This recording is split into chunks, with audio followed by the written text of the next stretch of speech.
Hoy vamos a desgranar una de las historias más oscuras del siglo XX, Jonestown. Veremos cómo un movimiento que prometía una utopía acabó convirtiéndose en el escenario del mayor asesinato-suicidio en masa de la historia moderna.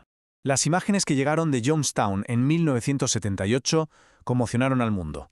Cuerpos por todas partes, una tragedia de una escala casi inimaginable. Pero claro, esta historia no empezó aquí. Este fue solo el final. La gran pregunta es esa, ¿verdad? ¿Cómo es posible que una comunidad entera que buscaba un paraíso acabase de una forma tan brutal y violenta? Para entenderlo, tenemos que rebobinar e irnos al principio de todo, a la promesa que atrajo a tantísima gente.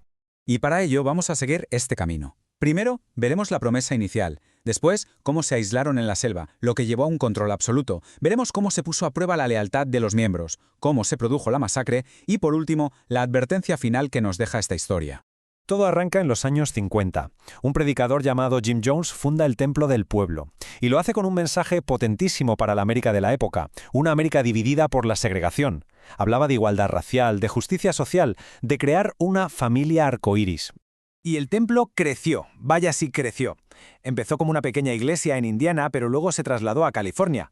Para los años 70 ya era una fuerza política y social muy influyente, conocida por sus comedores populares y sus programas sociales. Hasta que en el 74 dan el paso definitivo, alquilar unas tierras en Guyana para construir su gran utopía socialista.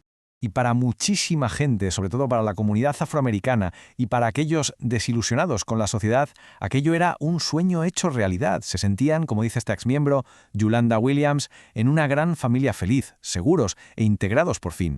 Pero claro, en Estados Unidos, el Templo del Pueblo empezaba a ser investigado. Había cada vez más escrutinio. Así que Jones tomó una decisión radical: trasladar a todos sus seguidores a ese asentamiento remoto en Guyana, un lugar al que llamó, cómo no, Jonestown.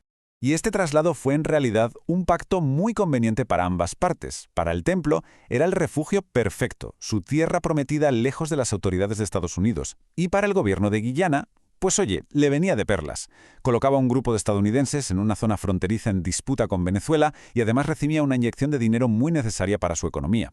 El problema es que, una vez allí, aislados por completo en mitad de la selva, esa promesa de libertad y paraíso se esfumó por completo.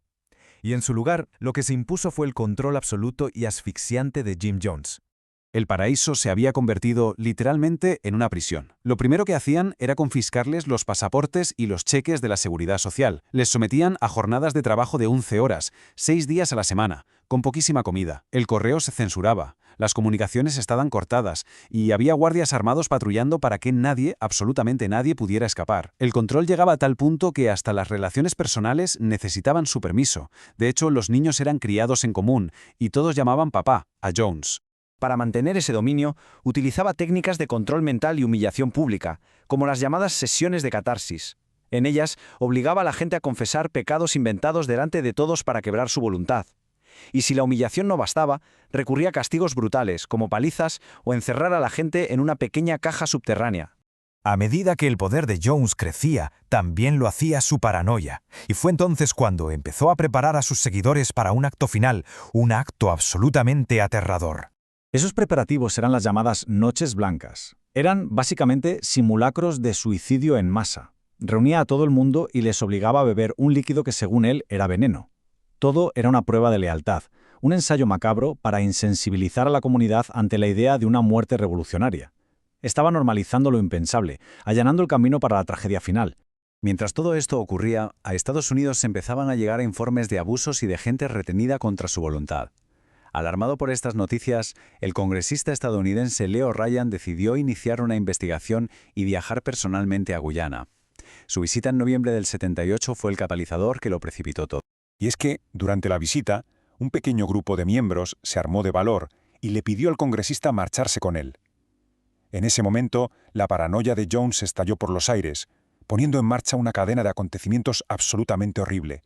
Fijaos en la cronología de ese día. Sobre las 3 de la tarde, cuando la delegación del congresista Ryan está en la pista de aterrizaje para irse, sufren una emboscada.